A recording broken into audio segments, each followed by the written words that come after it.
Hayley Solich, and I'm so excited to be here to share with you today at the International Mental Health Conference. Before I begin, I want to acknowledge the land on which I'm standing, which is Whadjuk land of the Noongar Nation, and to pay my respects to elders past, present and emerging. And I also want to comment just on the resilience, the fortitude, the determination that is within the Aboriginal and Torres Strait Islander people group, and how they have come through so much trauma because of colonisation, and yet they are so resilient. And I just stand in awe of their determination to have the rights that every other person in our community has, and to create a life for their future generations. I love that they're custodians of this land and they understand the land, and I love the way that their families are connected. And so this message today is around all carers, and so when I look at the Aboriginal communities and their connectedness, in some ways I envy it because I think that some of European families, and certainly my own, which are spread to the four corners of Australia, have missed some of that connectedness. And so we'll talk a bit about that later. So who is Hayley Solich? Well, I'm a sister and I'm a wife. I'm a mother of 4 children, and I'm an award-winning carer peer advocate, and I work in the local, state and national levels. I'm a carer peer engagement officer in my day job at Helping Minds in Western Australia. And Helping Minds is an agency that supports the people that support people with mental illness. So we provide supports to families, to friends and other supporters to help keep them in a good place so that they can continue to care for longer. And I'm also a friend to many. I have lots of friends all around Australia. And as I say, to have friends, you have to be a friend. So you'll see on the screen, there's photographs of me with my kids and other things, and with my husband.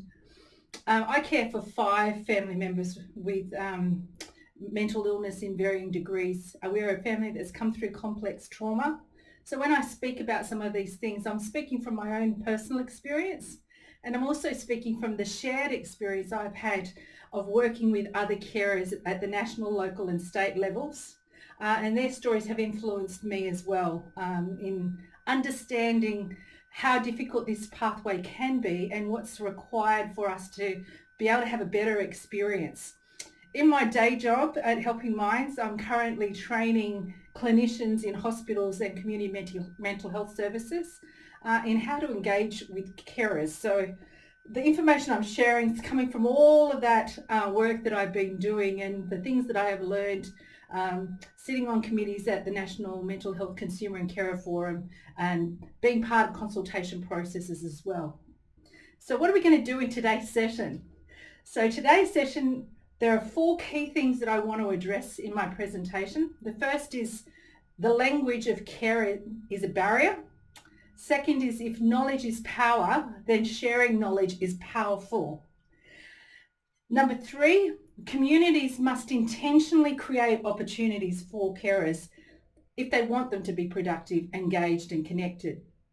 And number 4, services can benefit from learning how to engage with carers and understanding what their role is in that engagement process.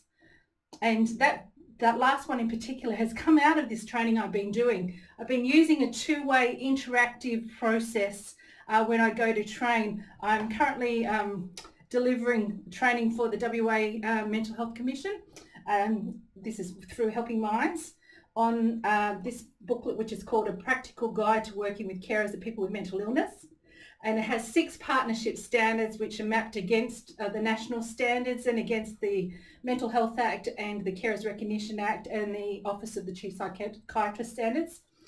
So the content is evidence-based, and what we're doing is helping services know how to engage with carers. And what I'm providing is my lived experience and lived experience of others I know, to layer on top of this, which is like a framework, the understanding of the other person's journey. So the understanding of the carer journey. and how it impacts on carers. And it's been phenomenal. I'm so excited about the project. We've just had wonderful results already and shifts in culture. It's really exciting. But I don't want to get ahead of myself. So I want to go to point number one, which is this language of carer. So if all of the resources that are for carers sits under the title carer, but you don't know you're a carer, you don't know how to access those resources. And I want to tell you a story. There's this person. She was a carer and she was looking for a return to employment. So she's looking at the government jobs. She'd previously been a public servant. And she saw an advertisement and it sort of piqued her interest.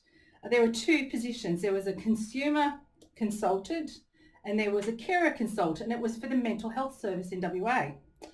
So she opened the ads and thought, well, I'm just going to see what that is. What could that be? And as she read, the criteria said, somebody who has supported someone with mental illness was what it said in terms of a carer consultant. And for a consumer consultant, it said somebody who has experience of a mental illness, a lived experience. And she went, oh, I've had both of those. She had postnatal depression after the birth of her fourth child. And she'd been a carer for a family because of complex trauma in the family. And so there was no other qualifications really required because you didn't have to have a degree. And so she applied and she got the job and she started work. And she started work and it was about 6 hours a month, sitting on committees, talking through some of the issues with the local services and strategizing improvements to systems. Well, that's 6 hours a month. Soon became 30 hours a month. And then it became 2 days a week as a peer work coordinator. And then it became full-time as a peer work coordinator. And then it became carer peer engagement officer at Helping Minds. And yes, that is my journey and my story. In over a 4-year period, I have been able to get back into full-time employment. If you had told me 4 years ago that this was an option for me, I would have laughed because of the nature of what was going on in my family.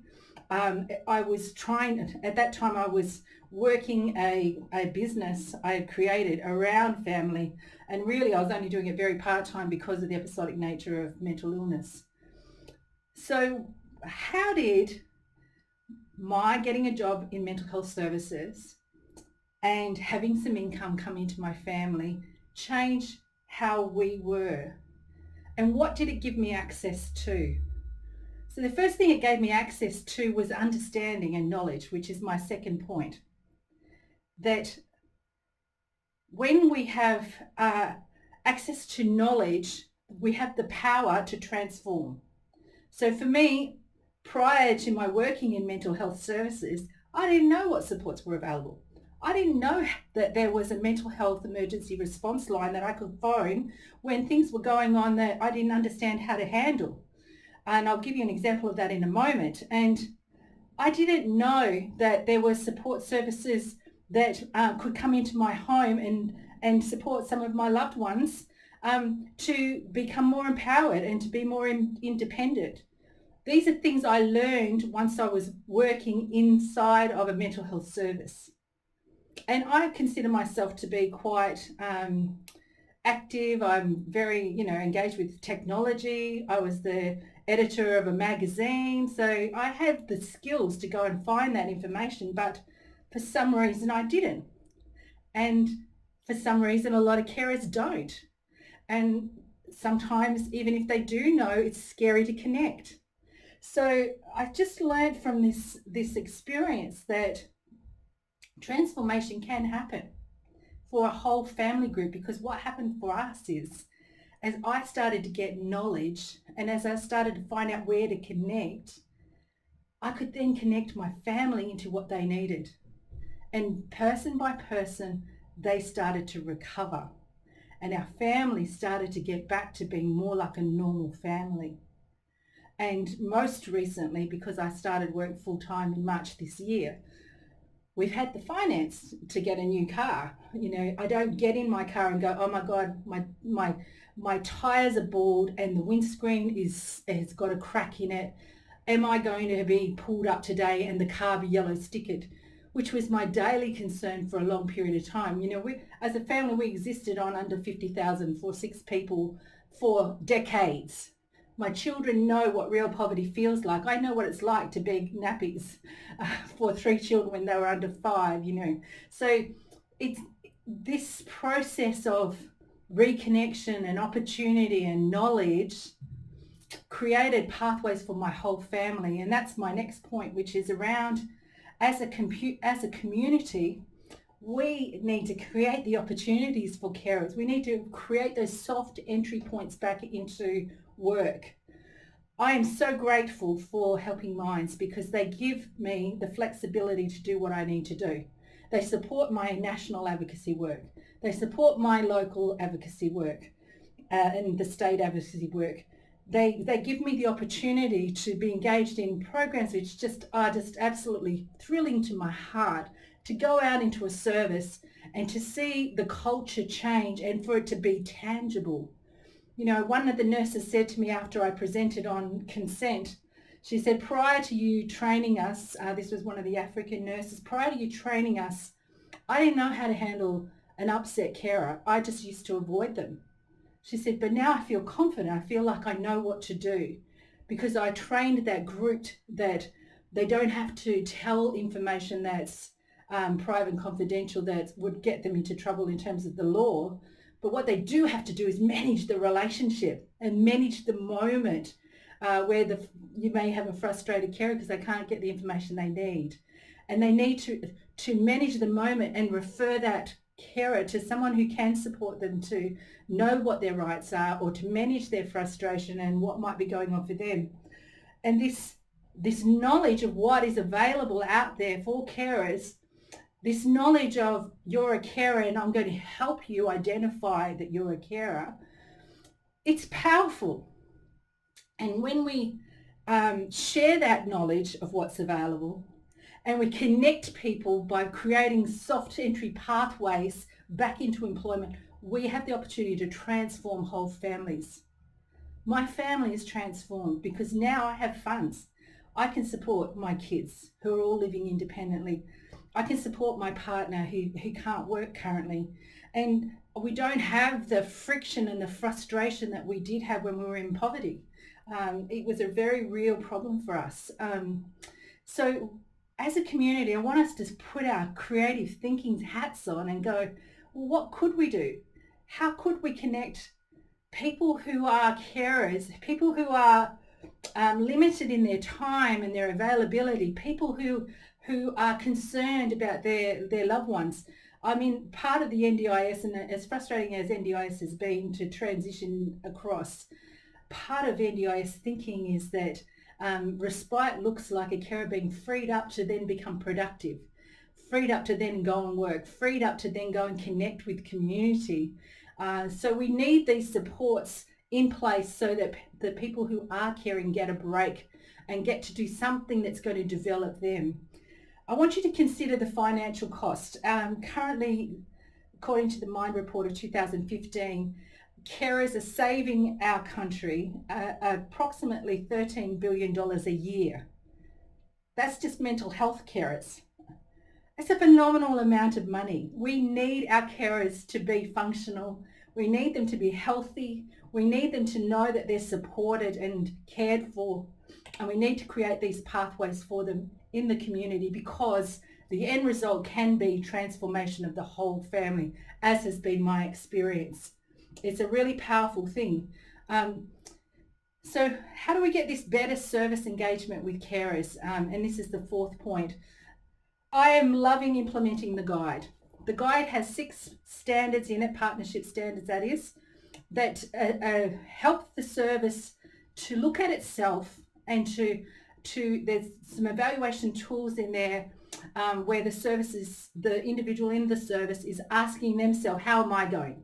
So we do an evaluation at the start of the training, we do one at the end, and we do one 3 months from the end of that, the last session, because there's four modules with the 6 partnership standards. And what we find is there's this big shift. A comment that came to me after doing module 1 just very recently in a community site was, a nurse said to me, she goes, I said, so what did you get out of today's training? And she said, I recognised how much needs to change. And I went, awesome, because what will happen now is that was at the end of module 1, but by the end of module 4, she's going to know what to do. And we're going to brainstorm together as a service what changes would make the most difference. And then I can put those up as recommendations to the service. So this work that we're doing with the practical guide is just phenomenal. And for those who've never seen the practical guide, it's available online. You just do a search for a practical guide to working with carers. It'll come up on multiple sites because these are all the partners at the top of the publication here. It was put together in 2016. It was funded by the National Mental Health Commission, and it was a partnership of Australia-wide mental health carer services. And there was a lot of consultation and co-design of this product. So just to wrap up, and to go back over what I've already said, the first point was carers don't identify as carers. They're mothers, sisters, brothers, aunts, uncles, cousins, grandparents, or friends. So we have to help them know that they're carers because all of the things that they need sits over here under the title carers. The second point was that if knowledge is power, sharing knowledge is powerful. We don't hold our knowledge to ourselves. We need as a community to be gifting that knowledge to others. So we need to help carers to find what they need, to know where the services are available. And just a point, the Carers Gateway has been launched by the Commonwealth Government. It's a fabulous site. It's got so much information, resources for carers. But if you don't know you're a carer, how are you going to find it? So we need to break down the language so that people know what is available for them, and sharing that knowledge is powerful. The third thing, communities must intentionally create opportunities for carers. And, I just saw there's some $10,000 grants here in WA for women's programs to help increase the opportunities for women. I'm like, come on, let's put our hands up. Let's get some kind of an educational skills development, encouragement building, confidence building program to get some of our carers back into some more paid work or a community service or something that is going to give them a sense of self other than the identity carer. The last thing was that services can benefit from learning how to engage with carers. And I have seen some amazing shifts out in the services. So I'm going to leave you with that thought. If we want things to change, we have to be part of the change. We have to make the change happen. I'd love to hear any questions you have around what I've said and around the guide. My final story for you is I just wanted to share the difference it makes when you know something. Before I worked in mental health services, I didn't know about the mental health emergency response line. When I worked with mental health services, I found out about it. I have a child who regularly was having issues, and she would react very loud. She'd go big, and this particular time she was locking herself in a room, threatening to end her life and screaming. I was trying to get in through the door because I didn't know what else to do. And I went and rang the mental health emergency response line, and very quickly they were able to help me understand what was going on for her and how to best manage it.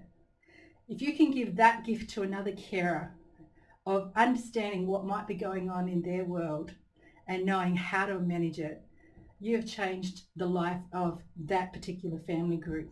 I'll leave you with that thought. Thank you.